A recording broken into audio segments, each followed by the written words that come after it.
네, 학교 폭력이 사회적인 문제로 떠오르면서 이에 대한 대책들도 쏟아지고 있습니다. 최근 들어서는 SNS 상에서의 사이버 폭력이 실제 폭력으로 이어지는 경우도 늘고 있다고 합니다.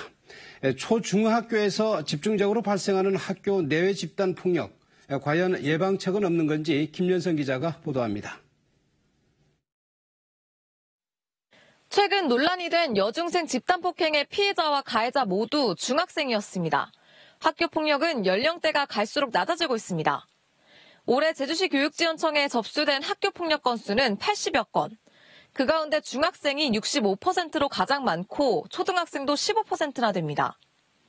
초등학교 내 학교 폭력 발생 비율도 매년 높아지고 있습니다. 제주 지역 학교폭력 대책자치위원회 조치 결과 중 초등학교 내 발생 비율은 지난 2017년 11.6%에서 지난해 23.8%로 크게 증가했습니다.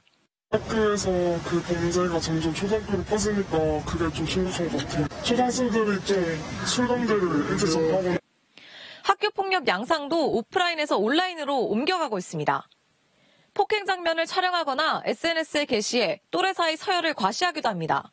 폭력도 하고 그런 게 너무 보편화됐다고 생각을 해가지고 그런 것도 페이스북 같은 SNS 같은 데도 많은 최근엔 SNS를 통해 여러 학교의 가해 학생들이 만나 연합하는 등 새로운 형태의 폭력도 발생하고 있습니다. 저연령 학생들을 위해서 이제 이 클래스를 좀 많이 확대하려고 노력을 하고 있고요. 앞으로는 이제 학생들 관계를 개선할 수 있는 관계 중심의 회복적 생활 교육으로 많이 이제 가려고 하고 있고. 가장 큰 문제는 10대들이 학교 폭력의 심각성을 제대로 인지하지 못하는 정도가 심해지고 있다는 겁니다.